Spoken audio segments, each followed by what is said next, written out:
السلام علیکم ورحمۃ اللہ تعالی وبرکاتہ۔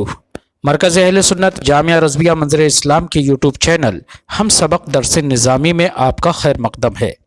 جنہوں نے اب تک ہمارے چینل کو سبسکرائب نہیں کیا ہے وہ ضرور سبسکرائب کر لیں اور گھنٹی بھی دبا دیں تاکہ ہر اپلوڈ کی نوٹیفیکیشن اور اطلاع آپ تک پہنچتی رہے۔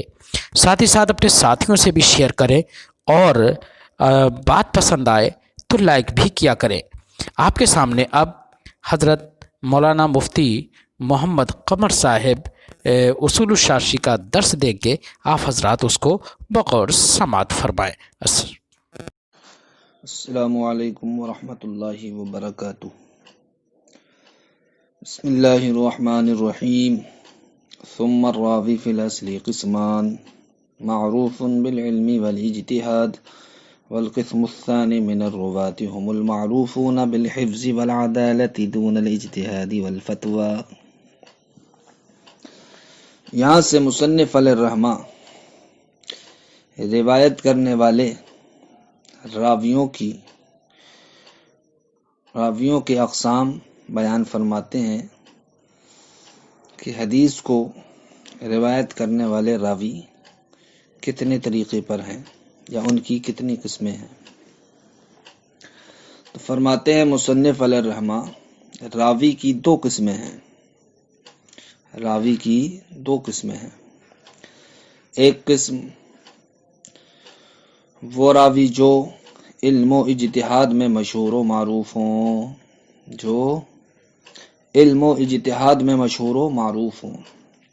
اور دوسری قسم ان راویوں کی ہے جو حفظ و عدالت میں مشہور و معروف ہوں لیکن اجتہاد و فتویٰ میں مشہور و معروف نہ ہوں۔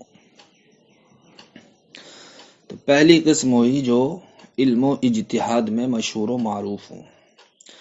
دوسری قسم وہ راوی جو حفظ و عدالت میں مشہور و معروف تو ہوں لیکن اجتہاد و فتویٰ میں مشہور و معروف نہ ہو۔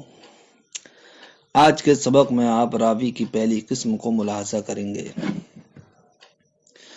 کہ وہ راوی جو علم و اجتہاد میں مشہور و معروف ہوں، مثلا خلفائے راشدین ہیں، خلفائے اربعہ یعنی کہ حضرت ابو بکر صدیق رضی اللہ تعالی عنہ ہیں، حضرت عمر فاروق اعظم رضی اللہ تعالی عنہ ہیں، حضرت عثمان غنی رضی اللہ تعالی عنہ ہیں، حضرت علی شیر خدا رضی اللہ تعالی عنہ ہیں، اور حضرت عبداللہ ابن مسعود رضی اللہ تعالی عنہ، اور عبداللہ ابن عباس اور عبداللہ ابن عمر، زید ابن ثابت، معاذ ابن جبل اور ان جیسے دیگر صحابہ کرام رضی اللہ تعالی عنہ۔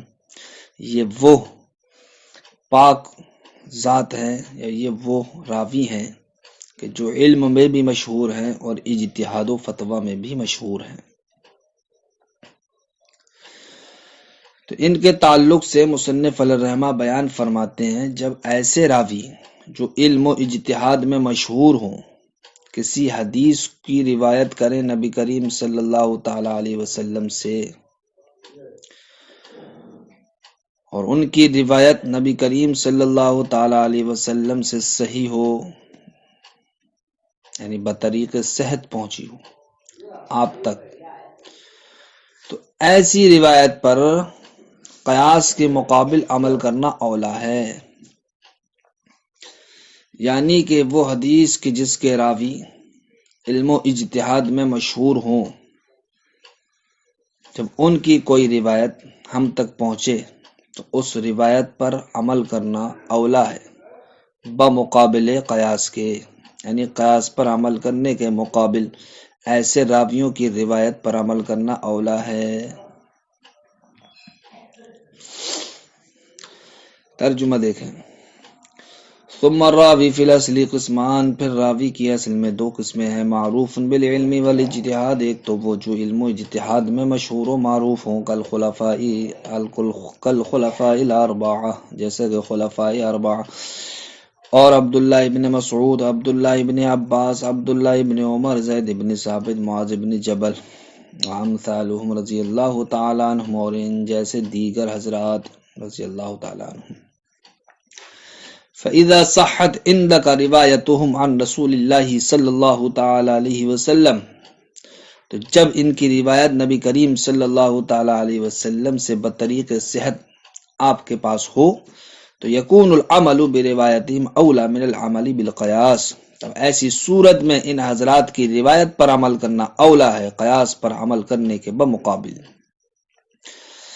یعنی قیاس پر عمل کرنے کو چھوڑ دیا جائے گا اور ان حضرات کی روایتوں پر عمل کیا جائے گا۔ اس تعلق سے مصنف الرحمن نے کئی مثالیں پیش فرمائی ہیں کہ جہاں پر ایسے راوی جو علم و اجتہاد میں مشہور و معروف ہیں، جب ان کی روایت مل گئی تو ان کی روایت کے مقابل قیاس پر عمل کو چھوڑ دیا گیا ہے۔ ایسی چند مثالیں آپ کے سامنے ابھی پیش کی جائیں گی۔ ان میں سے ایک مثال امام محمد رحمۃ اللہ تعالی علیہ نے روایت کیا ہے کہ نبی کریم صلی اللہ تعالی علیہ وسلم نماز پڑھا رہے تھے، ایک صحابی کے جن کی آنکھ میں کچھ تھا، یعنی کہ جن کو آنکھ سے کچھ کم دکھائی دیتا تھا، راستے میں انہیں کنواں گڈھا نہیں دکھائی دیا، تو وہ جب گڈھے میں گرے تو گرنے کی آواز ہوئی تو کچھ صحابہ کرام کی ہنسی چھوٹ گئی، یعنی کہ حالت نماز میں انہوں نے قہقہہ لگا دیا۔ جب سرکار نماز سے فارغ ہوئے تو سرکار نے ارشاد فرمایا جو لوگ قہقہہ لگا کر کے ہنسے وہ وضو کریں اور پھر سے نماز ادا کریں، وضو کریں پھر سے نماز ادا کریں۔ لہذا اس حدیث کی بنیاد پر ہم کہتے ہیں کہ قہقہہ ناقض وضو ہے، قہقہہ ناقض وضو ہے۔ تو یہ حدیث کا تقاضا ہوا کہ جس حدیث کو روایت کیا ہے ان راویوں نے جو علم و اجتہاد میں مشہور و معروف ہے، تو اس حدیث کا تقاضا جناب والا یہ ہے کہ اس حدیث کی وجہ سے کہ قہقہہ کیا ہو جائے گا، ناقض وضو، قہقہہ ناقض وضو۔ لیکن قیاس کیا چاہتا ہے؟ قیاس یہ چاہتا ہے کہ قہقہہ ناقض وضو نہ ہو۔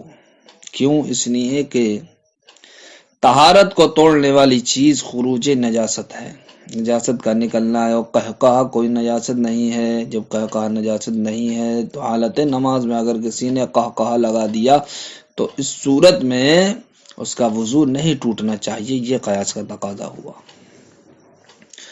تو قیاس چاہتا ہے قہقہہ سے وضو نہ ٹوٹے، لیکن حدیث پاک چاہتی ہے قہقہہ سے وضو ٹوٹ جائے۔ تو ایسی صورت میں امام محمد رحمۃ اللہ تعالی علیہ نے حدیث اعرابی پر عمل کرتے ہوئے یہ حکم لگایا کہ قہقہہ ناقض وضو ہے، اور اس کے مقابل آپ نے قیاس کو چھوڑ دیا۔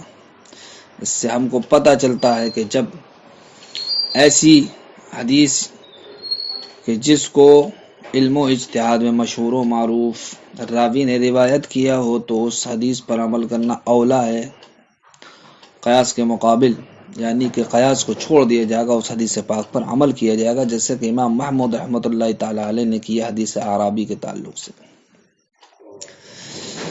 ایک اور روایت کی امام محمد رحمۃ اللہ تعالی علیہ نے نبی کریم صلی اللہ تعالی علیہ وسلم کا فرمان ہے کہ عورتوں کو مؤخر کرو،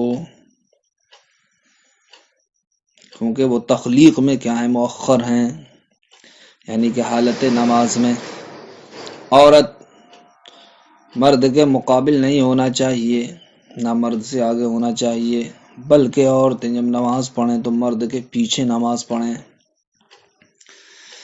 تو یہ حدیث پاک ہم کو اس بات کا پتہ دیتی ہے کہ اگر مرد نے عورت کے مقابل نماز ادا کی تو نماز اس کی فاسد ہو جائے گی، نماز اس کی فاسد ہو جائے گی، اس لیے کہ سرکار نے مقابل میں کھڑا ہونے سے منع فرمایا۔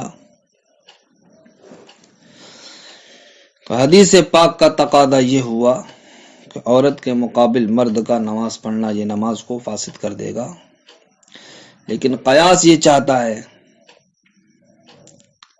کہ مرد کی نماز فاسد نہ ہو عورت کے مقابل نماز پڑھنے سے۔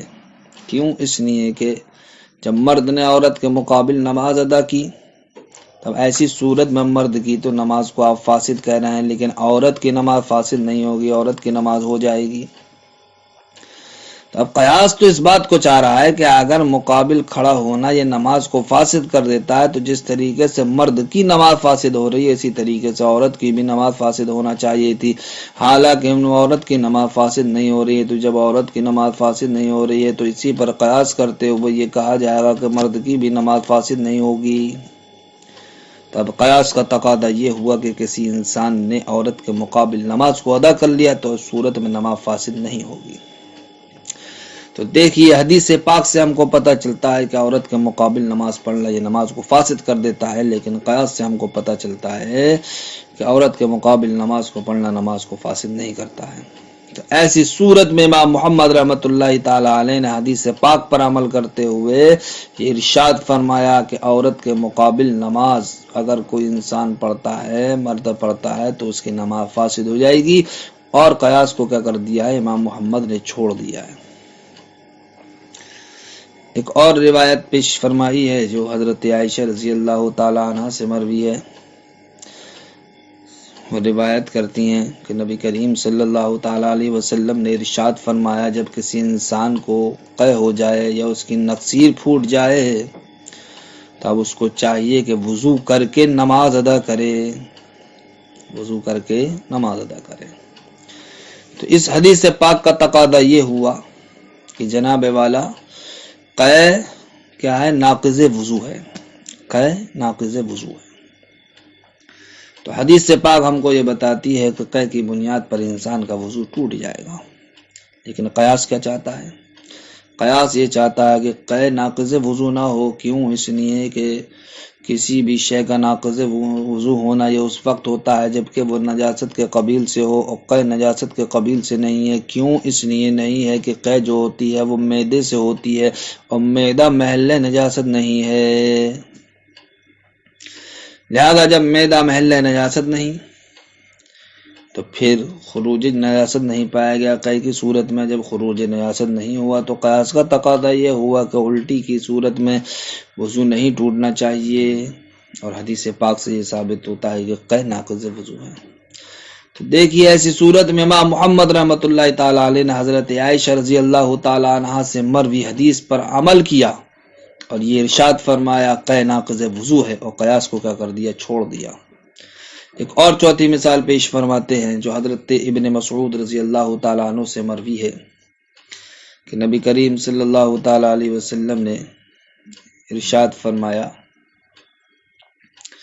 لِكُلِّ سَهْوٍ سَجْدَتَانِ بَعْدَ السَّلَامِ، لِكُلِّ سَهْوٍ سَجْدَتَانِ بَعْدَ السَّلَامِ، یعنی کہ جب حالت نماز میں انسان ہو اور اس کی نماز میں کوئی کمی واقع ہو جائے، کوئی واجب ترک ہو جائے، تب ایسی صورت میں اس پر سجدہ سہو واجب ہوتا ہے، اس کمی کو پورا کرنے کے لیے، اس کمی کی بھرپائی کرنے کے لیے۔ لیکن اس تعلق سے اختلاف ہے کہ آیا سلام پھیرنے کے بعد سجدہ سہو کیا جائے گا یا سلام سے پہلے سجدہ سہو کیا جائے گا۔ تو امام اعظم رحمۃ اللہ تعالی علیہ کے نزدیک سلام پھیرنے کے بعد سجدہ سہو کیا جائے گا، اور بعض علماء کے نزدیک سلام پھیرنے سے پہلے سجدہ سہو کیا جائے گا۔ تو جو لوگ یہ کہتے ہیں کہ سلام سے پہلے سجدہ سہو کیا جائے گا، ان کا کہنا یہ ہے کہ سجدہ سہو کے ذریعے اس کمی کی بھرپائی ہوتی ہے جو کمی نماز میں واقع ہوئی، جو کمی نماز میں واقع ہوئی، نماز میں۔ تو جب نماز میں واقع ہونے والی کمی کو دور کر رہا سجدہ سہو، تو نماز ہی میں کرنا چاہیے، اور نماز ہی میں اس وقت ہوگا جبکہ سلام سے پہلے انسان سجدہ سہو کرے اور سلام کے بعد کرے گا تو پھر یہ مناسب نہیں ہے۔ اس لیے وہ بعض حضرات کہتے ہیں کہ سجدہ سہو سلام سے پہلے کرے، نہ کہ سلام پھیرنے کے بعد۔ لیکن حدیث پاک اس بات کا تقاضا کرتی ہے کہ سجدہ سہو سلام پھیرنے سے پہلے کیا جائے، سلام پھیرنے کے بعد کیا جائے۔ سجدہ سہو سلام پھیرنے کے بعد کیا جائے۔ کیوں؟ اس لیے کہ سرکار نے ارشاد فرمایا لکل صحب سجدتان بعد السلام، ہر صحف کے لیے 2 سجدے ہیں سلام کرنے کے بعد۔ تو اس سے ہم کو پتہ چلا کہ اب سجدہ صحف سلام کرنے کے بعد کیا جائے گا۔ تو اب دیکھیے حضرت امام محمد رحمۃ اللہ تعالی علیہ نے اس حدیث پاک پر عمل کرتے ہوئے یہ حکم لگایا کہ سجدہ صحف سلام پھیرنے کے بعد کیا جائے گا، نہ کہ سلام پھیرنے سے پہلے، اور قیاس کو کیا کر دیا؟ یہاں پر چھوڑ دیا۔ ان چاروں حدیثوں سے، چاروں مثالوں سے ہم کو یہ پتہ چلا کہ جب وہ حدیث جو روایت کی گئی ہو ایسے راویوں سے جو علم و اجتہاد میں مشہور ہوں تو ان کی روایت پر عمل کیا جائے گا اور ان کی روایت کے مقابل قیاس کو چھوڑ دیا جائے گا۔ دیکھیے وَلِهَذَا رَوَى محمد، اسی وجہ سے امام محمد رحمۃ اللہ تعالی علیہ نے اس حدیث اعرابی کو روایت کیا ہے کان فی عینہ سوء، کہ جن کی آنکھ میں کچھ تھا، یعنی کہ جو نابینا تھے، فی مسئلۃ القہقہ، قہقہ والے مسئلے میں حدیث کو روایت کیا ہے اور اس حدیث پر عمل کیا ہے، وترک القیاس، اور قیاس کو چھوڑ دیا ہے۔ اور جناب والا امام محمد رحمۃ اللہ تعالی علیہ نے روا حدیث تاخیر النساء فی مسئلۃ المحاذات، عورتوں کو مؤخر کرنے والی حدیث کو روایت کیا ہے قائم مقابل مسئلہ محاذات میں، یعنی کہ مرد عورت کے مقابل کھڑا ہو سکتا ہے، کھڑا ہو کر نماز پڑھ سکتا ہے یا نہیں، یعنی کہ عورت اور مرد کے درمیان کوئی چیز حائل نہ ہو، ایسی صورت میں نماز پڑھنا۔ تو امام محمد رحمۃ اللہ تعالی علیہ نے اس حدیث پاک پر عمل کیا ہے جو عورتوں کو مؤخر کرنے کے تعلق سے ہے، وترک القیاس بھی، اور قیاس کو کیا کر دیا ہے؟ چھوڑ دیا ہے۔ وَرَوَى عَنْ عَائِشَةَ حدیث القے، اور امام محمد رحمۃ اللہ تعالی علیہ نے حضرت عائشہ رضی اللہ تعالی عنہا سے حدیث قے کو روایت کیا ہے کہ جس سے پتہ چلتا ہے کہ ناقض وضو ہے، وترک القیاس بھی، اور اس کے مقابل قیاس کو چھوڑ دیا ہے۔ وَرَوَى عَنْ ابن مسعود حدیث السحو بعد السلام وترک القیاس بھی، اور حضرت عبداللہ ابن مسعود رضی اللہ تعالیٰ عنہ سے امام محمد رحمۃ اللہ تعالیٰ علیہ نے حدیث سحو کو روایت کیا ہے، جو حدیث سحو اس بات کو بتاتی ہے کہ سجدہ سحو سلام پھیرنے کے بعد ہو، اس کے مقابل قیاس کو کیا کر دیا ہے؟ ترک کر دیا ہے۔ لہذا ان تمام مثالوں سے ہم کو پتہ چلتا ہے کہ جب ایسے راویوں کی روایت ہم کو مل جائے جو علم و اجتہاد میں مشہور ہوں تو ان کی روایت پر عمل کیا جائے گا اور قیاس کو چھوڑ دیا جائے گا۔ السلام علیکم ورحمۃ اللہ۔